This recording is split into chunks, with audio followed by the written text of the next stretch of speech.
I am Cassandra Wilson, and at 28, I watched my life crumble when my father uttered 6 devastating words.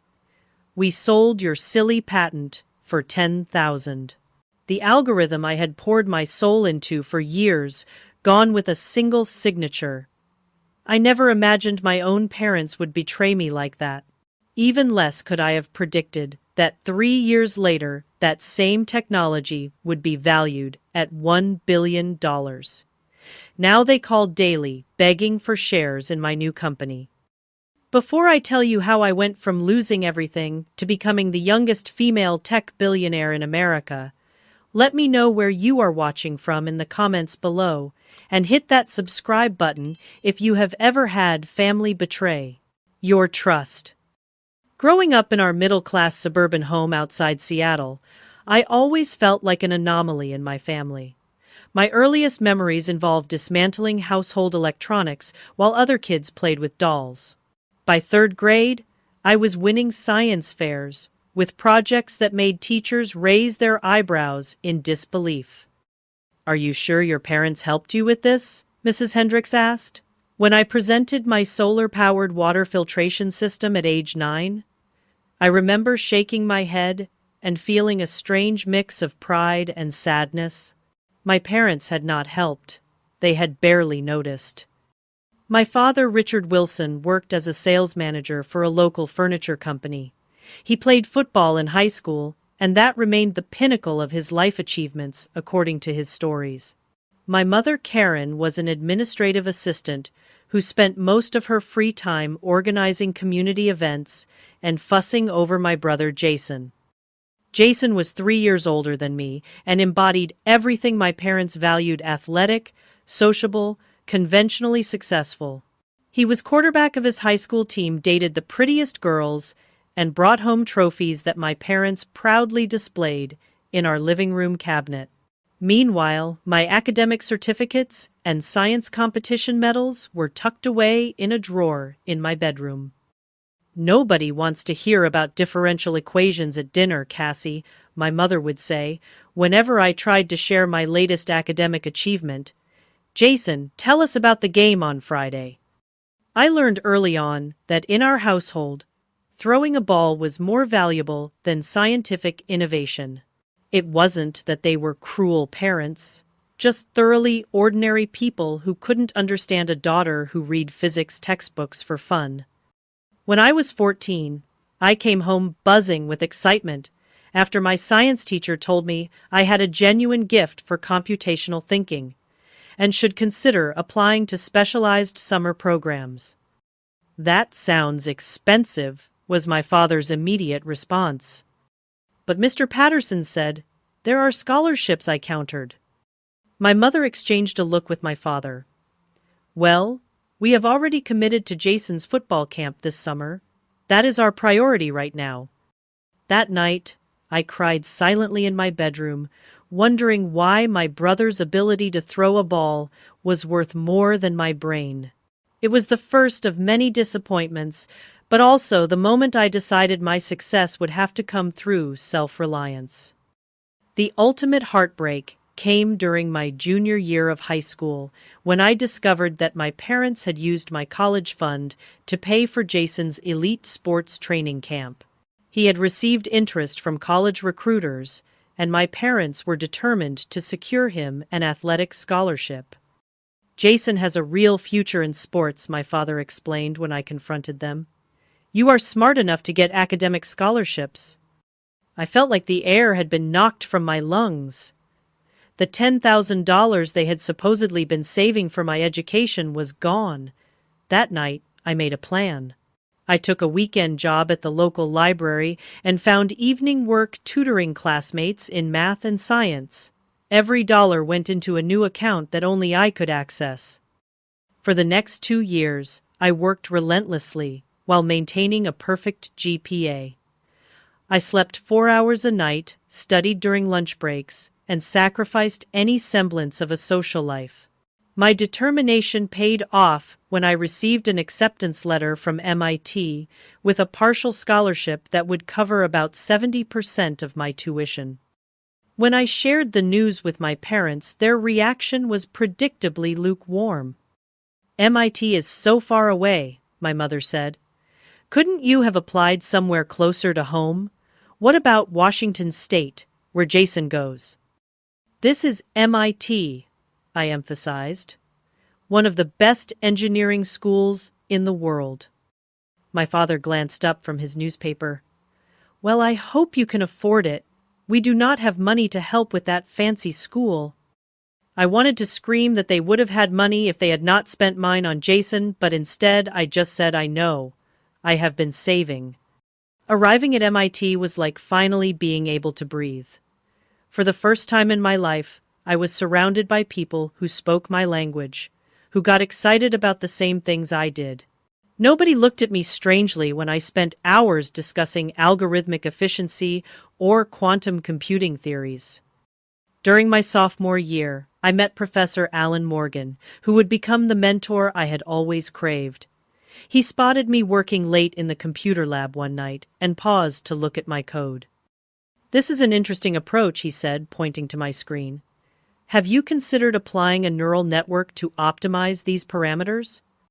That casual observation led to weekly meetings where we would discuss cutting-edge computational approaches to energy problems. Professor Morgan became the first person who truly believed in my potential, not as an oddity or a disappointment, but as a legitimate innovator. Sometimes, I would catch myself thinking about how proud my parents would be when I finally achieved something significant enough that even they could not dismiss it. Despite years of emotional neglect, some childish part of me still craved their approval. I fantasized about them seeing my name in scientific journals or business magazines, and finally understanding that their daughter was exceptional. Little did I know that this desperate desire for parental validation would nearly destroy everything I would work to build. My junior year at MIT marked the beginning of what would eventually become my life's work. I was taking an advanced course in computational modeling for environmental systems when the idea first sparked in my mind. We were discussing the inefficiencies in renewable energy distribution, specifically how solar and wind power were often wasted during peak production times due to inadequate storage solutions. "The problem isn't generation capacity," Professor Morgan explained to our class. "It's intelligent distribution and storage optimization across variable conditions." That night I couldn't sleep. My mind raced with potential solutions, mathematical models forming and reforming in my thoughts. Around 3 in the morning, I jumped out of bed and rushed to my desk, frantically sketching algorithms and flowcharts. What if we could create an adaptive system that could predict energy needs and automatically redistribute resources in real time? For the next 2 months, I practically lived in the computational lab. My roommate Lily Chang would bring me sandwiches and force me to take breaks. "You're going to burn out, Cass," she warned, finding me asleep at my keyboard for the 3rd night in a row. "I'm close to something big," I insisted. "This could change how we think about energy efficiency." Lily was studying business management and had a practical mind that balanced my theoretical tendencies. "Even world-changing algorithms need their creators to be alive and functioning," she pointed out. Despite her concerns, Lily became my greatest supporter. She would listen patiently as I explained complex computational concepts, asking insightful questions that often helped me work through problems. While my parents had never bothered to understand my work, Lily made the effort despite it being outside her field. By spring semester, I had developed a preliminary algorithm that showed promising results in simulations. Professor Morgan encouraged me to pursue the research further, offering me space in his lab and connecting me with resources. "This has commercial potential," he told me, after reviewing my latest results. "Have you considered filing a patent?" The thought had never occurred to me. I was focused on the problem, not the potential profit. But Professor Morgan insisted that protecting my intellectual property was crucial, especially for a young female engineer in a field dominated by large corporations and established male researchers. Around this time, I briefly dated a fellow computer science student named Eric Donovan. He was brilliant and charming, and for a few weeks I thought I had found someone who truly understood both me and my work. Then one evening, I returned to the lab unexpectedly and found him copying my research notes. "What are you doing?" I demanded, my heart pounding. Eric's face flushed. "Just trying to understand your approach better. You're always so secretive about your methods." But I saw the flash drive in his hand and the open files on his laptop. He wasn't studying my work, he was stealing it. "Get out," I whispered, shaking with rage and betrayal. "We're done." After he left, I sat in the empty lab and cried. First my parents, now Eric, I was learning hard lessons about trust. That night I changed all my passwords and moved my research to a secure server that Professor Morgan helped me set up. The Eric incident reinforced Professor Morgan's advice about legal protection. With his guidance, I connected with the university's legal aid program for students, which helped me navigate the complex patent application process. By the end of my senior year, my patent application for Adaptive Neural Network System for Renewable Energy Optimization was filed.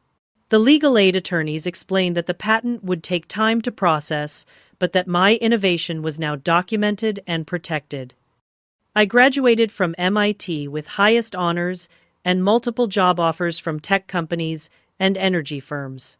However, after many late-night discussions with Lily, who had become my closest friend and unofficial business advisor, I decided to take a different path.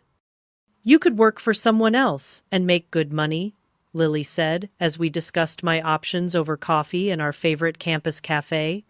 "Or you could build something of your own and potentially change the world," which sounds more like you.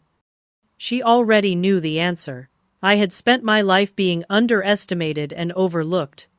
The thought of handing my innovation to a corporation that would bury it in bureaucracy or water it down for quick profits was unbearable. With Lily's help, I developed a business plan for a startup that would commercialize my algorithm. We called it Clean Sync Technologies, with the tagline, "Harmonizing Energy for a Sustainable Future." The plan won 2 university entrepreneurship competitions, which provided $10,000 in seed funding. Several angel investors expressed interest after my pitch at the MIT Innovation Showcase. One venture capitalist, Benjamin Rhodes, was particularly enthusiastic. "This has billion-dollar potential," he said after my presentation. "It's exactly the kind of breakthrough the clean energy sector needs." For the first time, I allowed myself to feel genuinely hopeful about the future. My work was being recognized by people who understood its value. I had a patent pending initial funding and interest from serious investors. That evening, I called my parents, something I rarely did since starting college.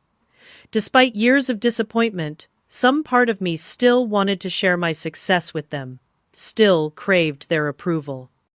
"Mom, Dad, I have amazing news," I said, unable to contain my excitement.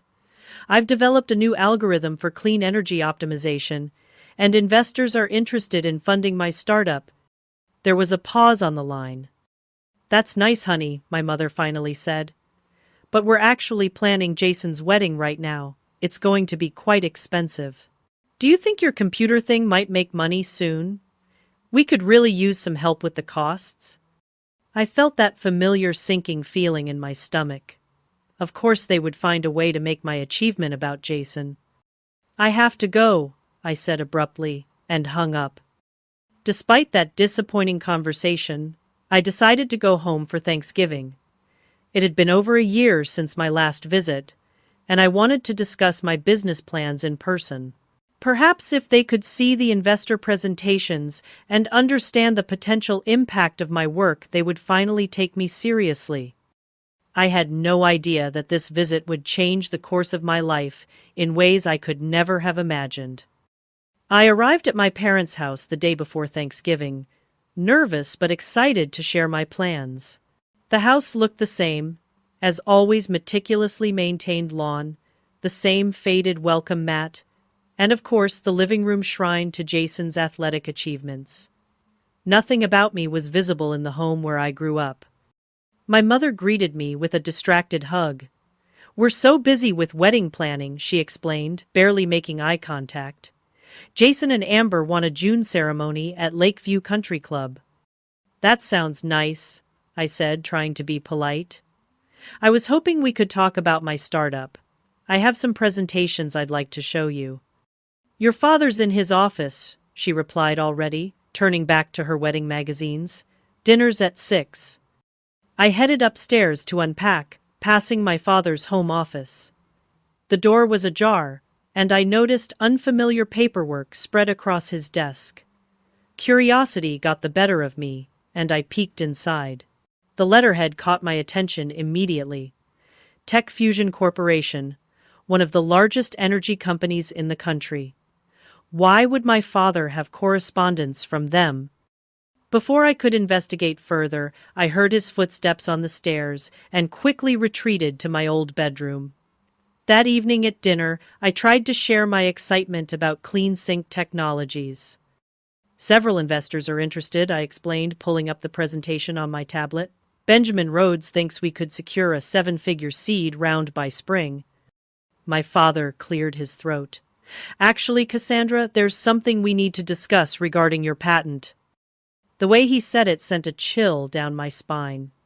My mother suddenly became very interested in rearranging the food on her plate. "What about my patent?" I asked, my mouth going dry.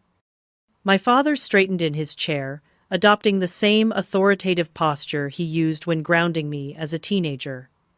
"We sold your silly patent for $10,000, he announced, as casually as if commenting on the weather. I stared at him, certain I had misheard. "You? What?" "Tech Fusion Corporation approached us about acquiring your energy algorithm," he continued. "We negotiated the best deal we could get." The room began to spin. "You can't sell my patent. It's mine. I created it. I filed it." My mother finally spoke up. "Remember when you had that hospital scare sophomore year? The appendicitis? You signed a power of attorney so we could make decisions while you were in surgery. Technically, it never expired."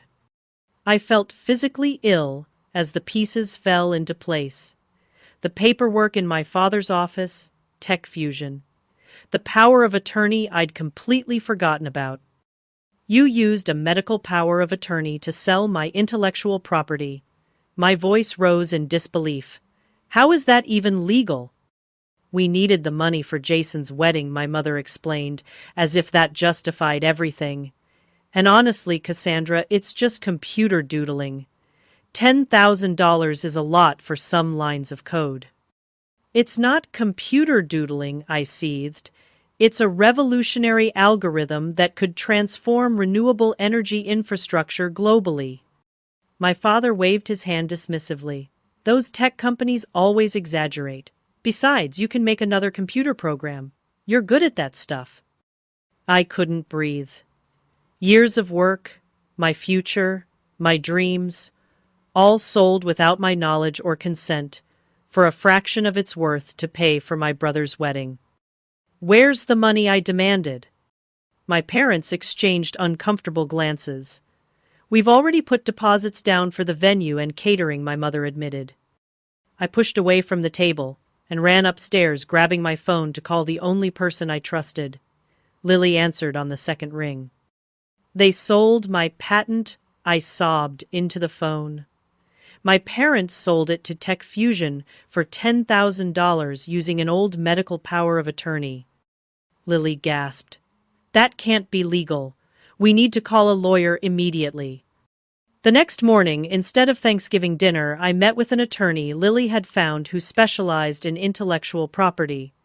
After reviewing the documents my parents had signed, his expression grew grim. "Unfortunately, The power of attorney is valid, he explained. And while it was originally intended for medical decisions, the language is broad enough that their transfer of your patent application rights to Tech Fusion could hold up in court. So I've lost everything, I whispered. You could challenge it, he said carefully. But litigation against a corporation like Tech Fusion would be expensive and time-consuming, with no guarantee of success. And if your parents signed as your legal representatives... I left his office in a daze. Back at my parents' house, I packed my belongings while they prepared for Thanksgiving dinner as if nothing had happened.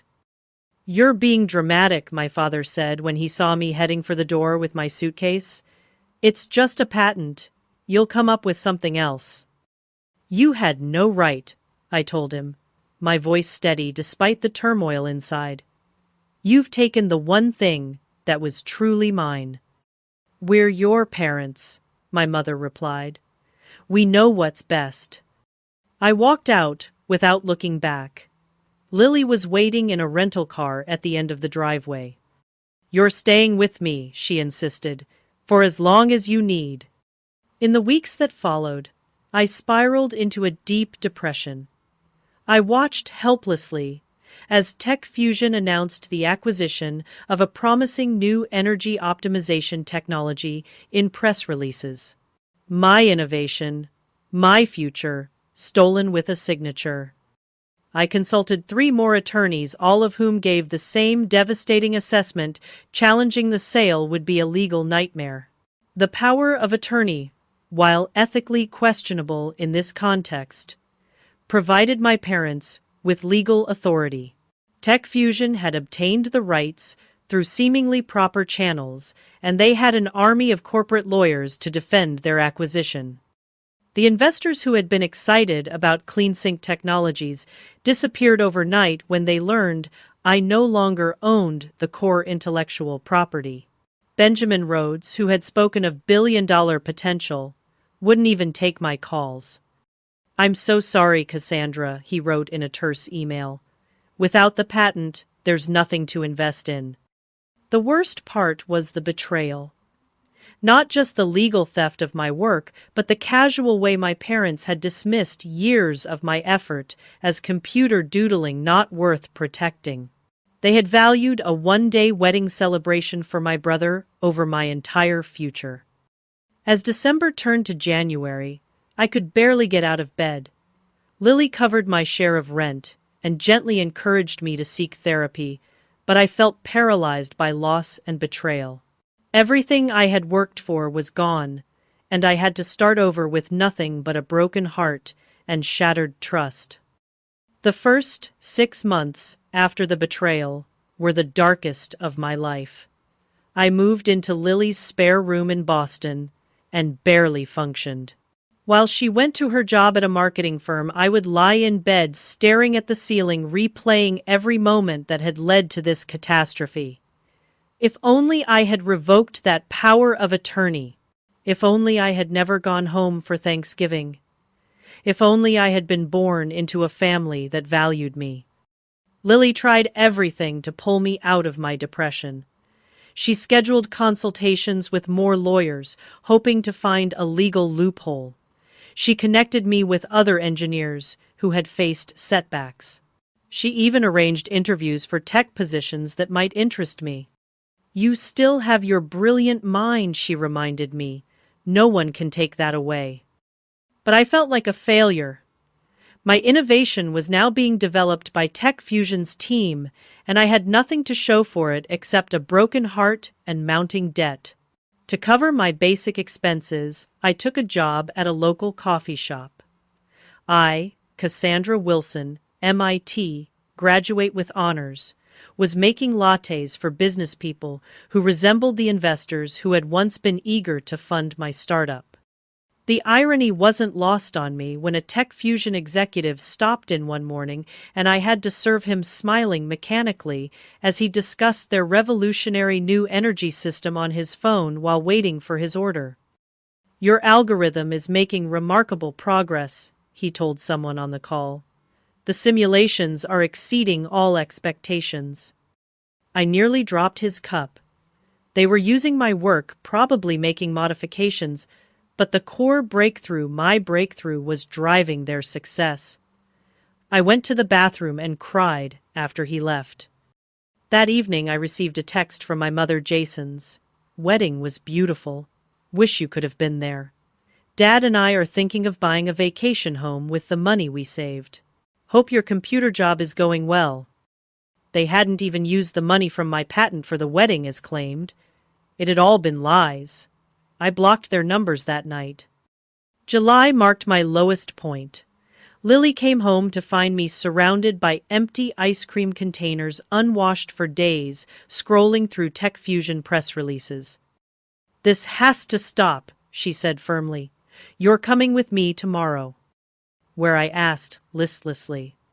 "My company is hosting a tech mixer. You're going to shower, put on a nice outfit, and remember that you're Cassandra Wilson, brilliant engineer and innovator." I wanted to refuse, but Lily had done so much for me that I couldn't disappoint her. The next evening, I found myself in a crowded rooftop bar in downtown Boston, nursing a club soda and trying to appear interested in conversations about marketing metrics and brand engagement. That's when I overheard someone mention neural networks for energy optimization. "The current approaches are promising but fundamentally flawed," a deep voice was saying. "They're treating it as a prediction problem when it's really about adaptive response patterns."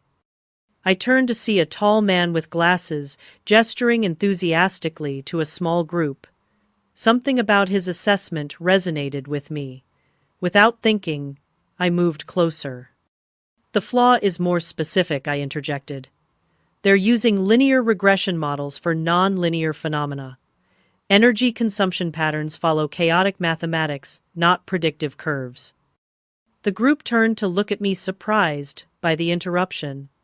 The man with glasses studied me curiously. "Exactly right," he said. "I don't believe we've met. I'm Darius Williams, founder of NextWave Technologies." "Cassandra Wilson," I replied. His eyes widened slightly. "Not the Cassandra Wilson who published that paper on neural adaptive algorithms for renewable energy systems." For the first time in months, I felt a flicker of pride. "That's me." "Your work is brilliant," he said. "I've cited your research in several of my papers. What are you working on now?" The question stung, but before I could formulate a vague response, Lily appeared at my side. "Cassandra is between projects at the moment," she said smoothly, "but she's exploring new applications for her expertise." Darius handed me his card. "I'd love to discuss potential collaboration. NextWave is developing advanced AI systems for environmental applications, and someone with your insights would be invaluable." I stared at the card in my hand. I should mention that I no longer own the patent to my algorithm. It was acquired by Tech Fusion. Darius waved dismissively. "Patents are just one aspect of innovation. Your understanding of the underlying principles is what interests me. Call me if you'd like to continue this conversation in a more formal setting." That night I couldn't sleep. For the first time since the betrayal, I felt a spark of possibility. The next morning I called the number on Darius's card and scheduled a meeting. NextWave Technologies occupied 3 floors of an innovative green building in Cambridge. Unlike the corporate sterility of places like Tech Fusion, NextWave's offices were vibrant and collaborative, with engineers and designers working in open spaces filled with plants and natural light.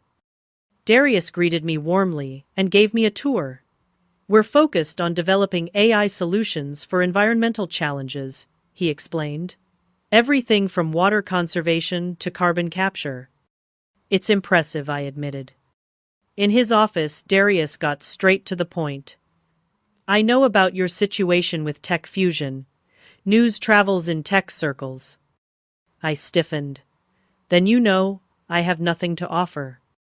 "On the contrary," he replied, "you have everything to offer. Tech Fusion bought your patent, but they didn't buy you. The patent covers one specific implementation, but the brilliance behind it that's still yours. For the first time, someone was separating my work from my worth, not dismissing my loss, but reminding me that I was more than one stolen idea. I'd like to offer you a position at Next Wave, Darius continued. We need someone with your understanding of energy systems and algorithmic thinking. The salary is competitive, and you'd have freedom to pursue research that interests you. I hesitated. I don't know if I'm ready. Take the weekend to think about it, he suggested. But Cassandra, don't let what happened define your future. Sometimes our greatest innovations come after our greatest setbacks. I started at Next Wave the following Monday. Initially, I worked on existing projects helping optimize their renewable energy forecasting systems. But in the evenings and weekends, a new idea began to form. What if I could create something even better than my original algorithm? Tech Fusion owned my specific implementation, but they didn't own the entire concept of energy optimization. With my deeper understanding of the field and the lessons learned from my first attempt, I began sketching a new approach, one that would make my original algorithm look primitive by comparison. I started small working nights in Next Wave's lab, with Darius's permission. Gradually, I assembled a small team of trusted colleagues who were excited by the potential. We called it Project Phoenix, a fitting name for something rising from the ashes of my previous work. Instead of just optimizing distribution like my original algorithm, Project Phoenix integrated production, storage, and consumption in a holistic system that learned and adapted in real time. It wasn't just an improvement, it was a completely new paradigm that would revolutionize how renewable energy systems functioned. 6 months into development, we had a working prototype that outperformed my original algorithm by 300% in simulations. This time I took no chances with the intellectual property.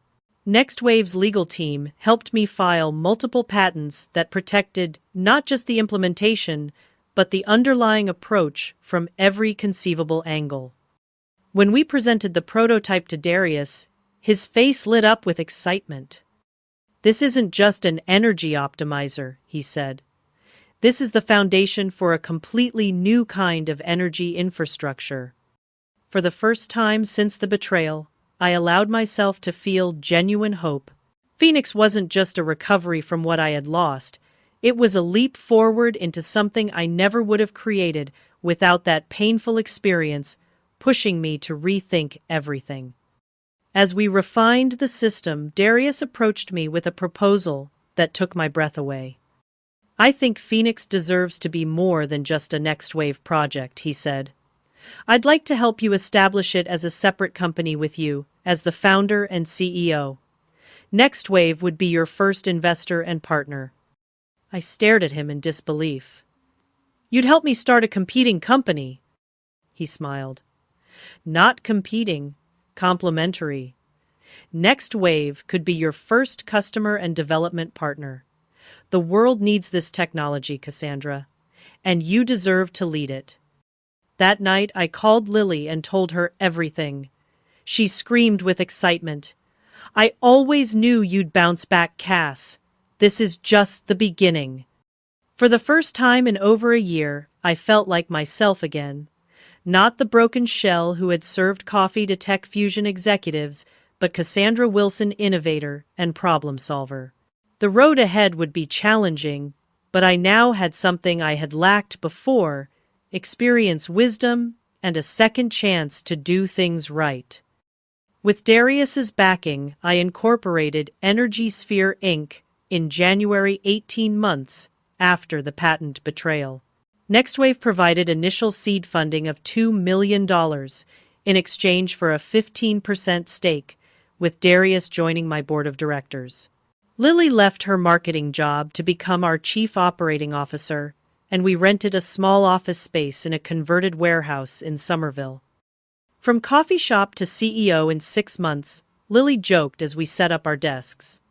This is going to make an amazing chapter in your biography someday. The first year was a whirlwind of development, testing, and refinement. We assembled a core team of 12 engineers and developers, most poached from larger firms, with the promise of equity and the chance to work on truly revolutionary technology. Our pitch was simple but compelling. We weren't just improving energy efficiency, we were reimagining the entire relationship between generation storage and consumption. Our first breakthrough came when the Massachusetts Clean Energy Center agreed to implement a pilot program using EnergySphere's technology in a small municipal grid. The results exceeded even our projections: 28% to reduction in waste, 42% improvement in distribution efficiency, and a 17% decrease in overall costs. This could transform municipal energy infrastructure nationwide, reported the Boston Globe in its coverage of the pilot. EnergySphere's system may represent the missing link between renewable generation capacity and practical implementation. As word spread through industry channels, interest in our technology exploded. Venture capitalist Grace Morgan reached out personally after reading about our pilot program. "I want to lead your Series A funding round," she stated during our first meeting. "This technology solves problems that the entire industry has been struggling with for decades." With Grace's help, we secured $12 million in funding that allowed us to expand our team, enhance our infrastructure, and accelerate development. EnergySphere grew to 30 employees, and we moved to larger offices in Cambridge's tech corridor. Just as everything was gaining momentum, the first legal notice arrived from TechFusion's attorneys. CEAS and desist, the letter demanded in bold capital letters. EnergySphere's technology constitutes a direct infringement on intellectual property owned by TechFusion Corporation. I had been expecting this. TechFusion had paid a mere $10,000 for technology now estimated to be worth millions. They weren't about to let me create something better without a fight. "They're trying to scare us," our lead counsel Veronica Diaz explained during an emergency board meeting. "They know our technology is fundamentally different from the patented algorithm they purchased, but they're hoping we'll settle rather than fight." "What are our options?" I asked. "We can either negotiate a licensing agreement with them, essentially paying them for the right to operate in this space, or we can fight this in court and establish definitively that our technology is distinct from their patent." The board was divided. Licensing would be faster and less risky, but would validate TechFusion's claims and cost us millions in ongoing fees. Fighting would be expensive and time-consuming, but would establish our independence once and for all. "What do you want to do?" Cassandra Darius asked. "This is your company and your vision." I thought about my parents, about how they had dismissed my work as computer doodling before selling it for a pittance. I thought about the TechFusion executive ordering coffee, casually discussing my algorithm on the phone while I served him. "We fight," I decided. EnergySphere is built on original innovation that goes far beyond the technology TechFusion acquired. I won't pay them for the right to use my own ideas. The legal battle lasted 11 months and cost us nearly $3 million. TechFusion's lawyers argued that our system was merely an iteration of the original algorithm. Our team demonstrated the fundamental differences in approach architecture and implementation. The case culminated in a 5-day hearing where I took the stand to explain the technical distinctions between the two technologies. Hour after hour, TechFusion's attorneys tried to trip me up, to make me admit that EnergySphere was built on the foundation of my earlier work. Miss Wilson, their lead attorney, asked on the final day, "Isn't it true that you began developing this new algorithm as a direct response to losing your original patent?" I met his gaze steadily. Yes, it is. So you admit that there is a direct connection between the two technologies. There's a connection between me losing my first child's teddy bear and buying them a different one, I replied. That doesn't make them the same teddy bear. Energy Sphere's technology represents a completely new approach that I would never have developed if I still had access to my original algorithm. Sometimes limitations foster the greatest innovations. 2 weeks later, the judge ruled in our favor. The court finds that Energy Sphere's technology constitutes a novel and distinct innovation that does not infringe upon TechFusion's patent rights, the decision stated. While both technologies address similar problems in energy optimization, they do so through fundamentally different technical approaches. The victory changed everything. With the legal cloud lifted, investors flocked to our Series B funding round. We secured $50 million at a valuation of $300 million, allowing us to expand internationally and accelerate our commercial deployments. Major utility companies began implementing our technology across their networks. The city of Austin, Texas became our first large-scale municipal client, followed by Portland, Oregon, and then Denver, Colorado. Each successful implementation generated data that further improved our algorithms, creating a virtuous cycle of enhancement. Business magazines began taking notice. Fast Company named Energy Sphere one of its most innovative companies in the energy sector. Forbes included me in its 30 Under 30 list for energy innovation. Technology Review featured our system in a cover story titled The AI Revolution in Clean Energy. As our third year of operations approached, we prepared for an initial public offering. Investment banks competed fiercely for the opportunity to lead our IPO, with preliminary valuations ranging from $800 million to $1.2 billion. Can you believe this? Lily asked, as we reviewed the prospectus in my office late one night. 3 years ago, you were making lattes and crying in the bathroom. Now you're about to become a billionaire. I shook my head in disbelief. It doesn't feel real sometimes. Well, get used to it, she replied, because according to these projections, Energy Sphere is going to be worth more than TechFusion within 5 years. The morning of our IPO, I stood on the balcony of the New York Stock Exchange surrounded by our team. When the opening bell rang, Energy Sphere's stock began trading at $72 per share, well above our projected range. By closing, it had risen to $89, giving us a market capitalization of just over $1 billion. That evening, as we celebrated in a private room at an upscale Manhattan restaurant, my phone lit up with a text from an unfamiliar number. Congratulations on your success. Cassandra, we always believed in you. Love, Mom and Dad. I stared at the screen, feeling a complex mixture of emotions. After 3 years of silence now, they wanted to reconnect just as my company hit $1 billion valuation. The timing was hardly subtle. Everything okay? Lily asked, noticing my expression. I showed her the text. They've found me. Lily's eyes narrowed. Block the number. I agreed, but part of me wants to face them. To finally close that chapter properly. Just be careful, she warned. People who betrayed you once will do it again. I nodded, tucking my phone away and rejoining the celebration. This should have been the happiest day of my life, the culmination of years of struggle and innovation.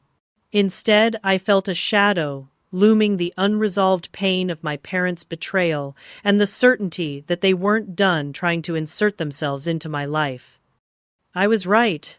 This was just the beginning of their campaign to claim a share of the success they had once dismissed as worthless.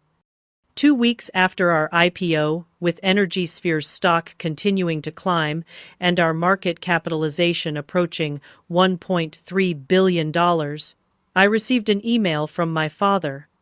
The subject line read simply, "We should talk."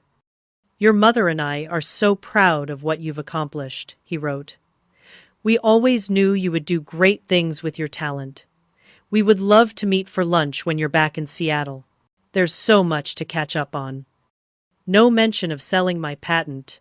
No acknowledgement of the betrayal that had nearly destroyed me. Just a casual invitation, as if we were a normal family who had simply lost touch due to busy schedules. I forwarded the email to my therapist, Dr. Rivera, whom I had been seeing regularly since the early days of Energy Sphere. Her response was measured. "How do you feel about this contact? What would you hope to gain from such a meeting?" Good questions. Part of me wanted to ignore them forever. Another part craved closure. Or perhaps, if I'm being honest, wanted to show them exactly what they had thrown away. After much consideration, I agreed to meet them at a restaurant in downtown Seattle during my next business trip. I chose a public place to keep emotions in check and told Lily where I would be. "Want me to come with you?" she offered. "I can sit at the bar and monitor for signs of distress." I laughed, despite my anxiety. "I'll be okay, but stay by your phone." My parents arrived at the restaurant 15 minutes early, already seated when I walked in. My mother had dyed her gray hair back to brown, and my father had lost weight. They both stood when they saw me, smiles plastered on their faces like they were greeting a celebrity rather than their daughter. "Cassandra." My mother moved in for a hug that I sidestepped, offering a handshake instead. Her smile faltered but quickly returned. "You look wonderful. Success agrees with you."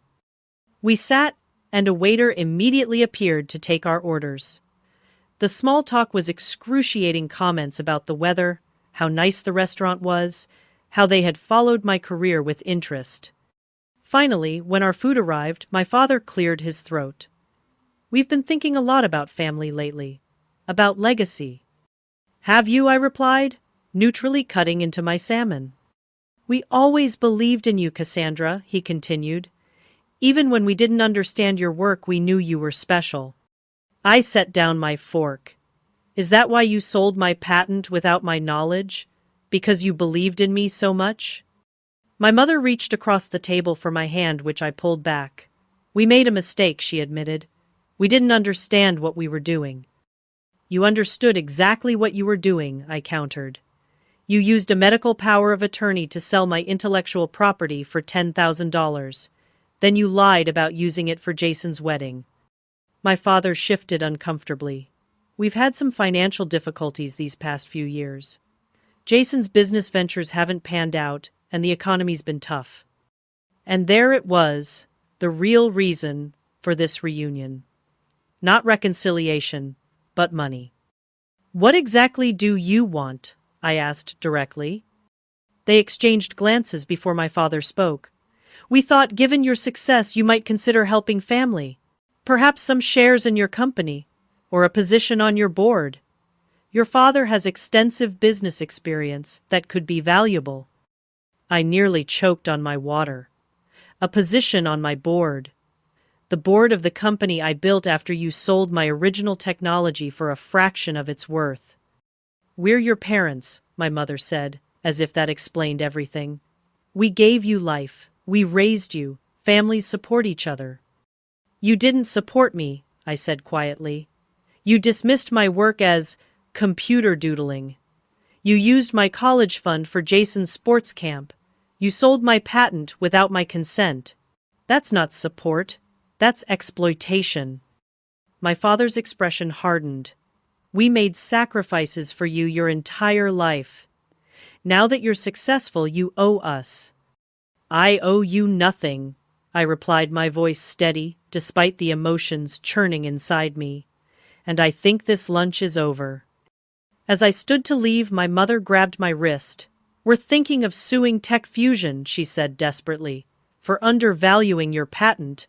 We could split the settlement." I stared at her in disbelief. "You're unbelievable, both of you." Outside the restaurant, I called Lily, struggling to maintain my composure. "They wanted money," I told her. and board positions. And now they're threatening to sue Tech Fusion, as if that wouldn't drag me into another legal nightmare. Come home, she said simply. These people don't deserve another minute of your time. But the situation escalated. My parents began calling my office daily. They showed up at industry events where I was speaking.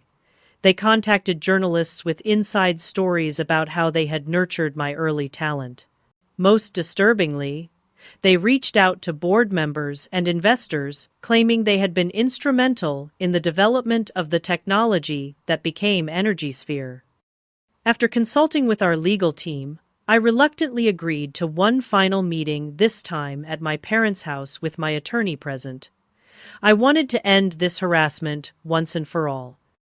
Their house looked shabbier than I remembered, with peeling paint and an overgrown lawn. Inside, evidence of financial strain was everywhere: worn furniture, outdated electronics, stacks of bills on the counter. My brother Jason was there too, looking uncomfortable as he sat in the corner of the living room. He nodded awkwardly when I entered, but didn't speak. My attorney, Marcus Llewellyn, laid out the terms of the agreement. We had prepared a one-time payment of $100,000 in exchange for a comprehensive non-disclosure agreement and a commitment to cease all contact with me, my company, and anyone associated with EnergySphere. 100,000, my father exploded. Your company is worth over $1 billion. We deserve at least 10 million plus ongoing royalties. You have no legal claim to any of my success, I replied calmly. This offer is purely to end the harassment and move forward. Take it or leave it. My mother began to cry theatrically. After everything we've done for you, how can you be so cold to your own parents? Something in me snapped. Years of suppressed hurt and rage boiled to the surface. What exactly have you done for me? Belittled my achievements, stolen my opportunities, betrayed my trust. Tell me one thing you've done that wasn't ultimately self-serving. The room fell silent, except for my mother's sniffling. To my surprise, it was Jason who finally spoke. She's right, he said quietly. All heads turned toward him. You've done the same to me, he continued, looking at our parents. You pushed me into sports when I wanted to study music. You pressured me into business ventures I knew would fail, because they matched your image of success. You've never supported either of us, unless it somehow benefited you. My father's face reddened. That's not true. We sacrificed everything for you two. No, Jason said, standing up. You sacrificed us for your vision of what we should be. He turned to me. I'm sorry, Cass. I should have stood up for you years ago. I was too caught up in being the golden child to see what they were doing to you. I stared at my brother, seeing him clearly, perhaps for the first time. He hadn't been my adversary. He had been another victim of our parents' manipulation. Marcus cleared his throat. The offer stands for 24 hours. After that, we'll pursue restraining orders and consider legal action for defamation and harassment. My parents glared at us both as we walked out together. In the driveway, Jason turned to me. I really am sorry, Cass, for everything. It wasn't your fault, I told him. We were both just playing the roles they assigned us. Maybe someday, he said hesitantly. When all this is settled, we could get coffee. Try to be actual siblings. I nodded. I'd like that. As I drove away, I felt a weight, lifting not just the immediate stress of my parents' harassment, but the deeper burden of seeking validation from people incapable of giving it. I was finally free to define success on my own terms, without the shadow of their approval hanging over me. My parents accepted the settlement the next day. I never spoke to them again, though I did begin a cautious rebuilding of my relationship with Jason. The chapter of my life dominated by their betrayal was finally closed, allowing me to focus fully on the future I was creating, not just for myself, but for the world, through EnergySphere's transformative technology. 1 year after the confrontation with my parents, EnergySphere had grown beyond my wildest dreams. Our market capitalization reached $3 billion as our technology was implemented in energy grids across North America, Europe, and parts of Asia. We had expanded to over 200 employees with offices in Boston, San Francisco, London, and Singapore. More important than the financial success was the impact we were making. Independent studies confirmed that our systems reduced carbon emissions by 22% in implemented areas, while increasing renewable energy utilization by 35%. We were actually changing the world one grid at a time.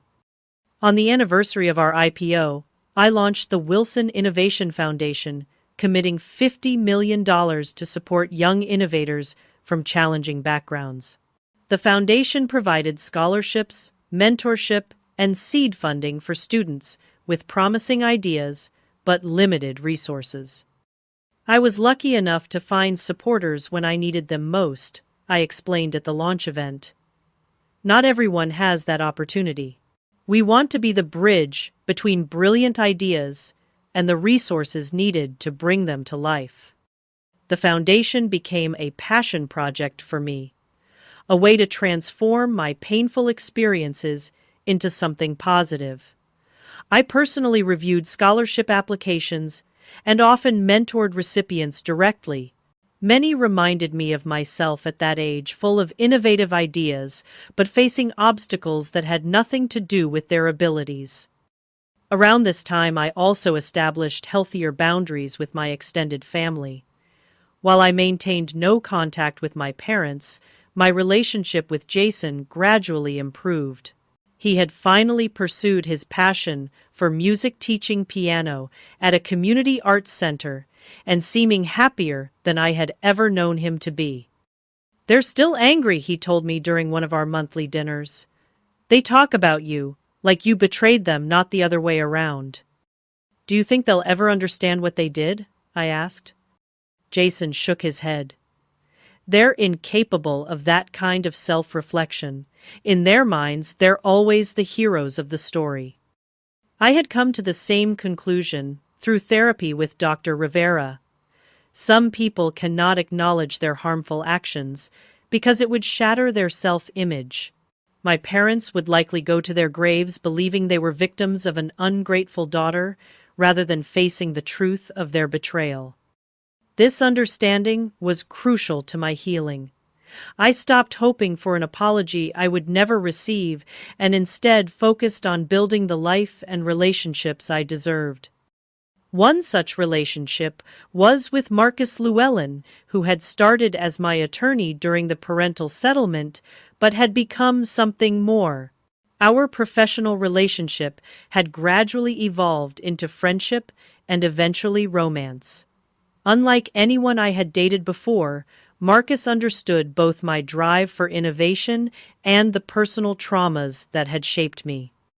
"You never have to choose between your work and being understood," he told me one evening as we walked along the Charles River. "The right partner enhances both." Through Marcus, I learned that vulnerability wasn't weakness, but strength. I could share my fears and doubts without being diminished by them. This emotional security allowed me to lead EnergySphere with greater confidence and clarity. On a crisp October morning, Professor Alan Morgan visited our Cambridge headquarters. Now in his 70s, he had continued his research at MIT, inspiring new generations of engineers and scientists. "I always knew you would do extraordinary things," he said, as I showed him our latest developments. "But even I couldn't have predicted this level of success." "I couldn't have done it without your early support," I told him. "You were the first person who truly believed in my potential." Later that week, I announced the establishment of the Morgan Research Center at MIT, funded by a $20 million grant from EnergySphere. The center would focus on developing next-generation renewable energy technologies with an emphasis on accessibility for developing nations. This is how we create lasting change, I explained to our board. Not just by building a successful company, but by nurturing the innovations that will come after us. As EnergySphere continued to grow, I found myself increasingly drawn to the mentorship aspects of my work. The technical challenges still excited me, but helping young innovators navigate their own journeys brought a different kind of fulfillment. At a scholarship event in Chicago, I met 12-year-old Zoe Henderson, a brilliant young girl who had created an algorithm to optimize water usage in urban farming systems. She reminded me so much of myself at that age, enthusiastic, detail-oriented, and slightly awkward in social situations. "People don't really get what I'm trying to do," she confided after her presentation. "My parents think it's just a weird hobby." "I understand completely," I told her. "But never stop pursuing what fascinates you. The world needs your unique perspective." After the event, I arranged for Zoe to join a special mentorship program through our foundation, connecting her with engineers who could help develop her ideas. I became her personal mentor, scheduling monthly video calls to check on her progress and provide guidance. Being for Zoe what Professor Morgan had been for me completed a circle in my life. The pain of my parents' betrayal would always be part of my story, but it no longer defined me. Instead, it had become the catalyst for a different kind of success. One measured not just in dollars or technological breakthroughs, but in lives improved and potential unlocked. As I reflect on my journey from that devastating Thanksgiving dinner to where I am today, I realize that losing my original patent was paradoxically the best thing that ever happened to me. It forced me to create something better, to build with intentionality rather than happenstance, and to define success on my own terms. The greatest lesson I've learned is that our worth is never determined by others' assessment of our value. My parents sold my silly patent for $10,000 because they couldn't see its potential or mine. Their limited vision nearly crushed me, but ultimately it liberated me to exceed even my own expectations. Today, when young innovators ask me for advice, I tell them, create as if no one is watching, but protect your work as if everyone is. Trust your vision, especially when others can't see it yet. And remember that setbacks often lead to your greatest breakthroughs if you're brave enough to continue. The journey from betrayal to billion-dollar success wasn't easy or straight. It required resilient support from true friends and the courage to keep creating even when it seemed pointless. But that's the thing about innovation sometimes. The most valuable discoveries come after you've lost everything and have to reimagine what's possible. Have you ever had someone underestimate your potential or dismiss your dreams? How did you respond to that challenge? Share your story in the comments below. And if this journey from betrayal to billion-dollar success inspired you, please hit that like button and subscribe to hear more stories of resilience and triumph. Remember, sometimes the people closest to us can't see our value, but that doesn't diminish it one bit. Thank you for listening, and never stop believing in your own brilliance, even when others fail to see it.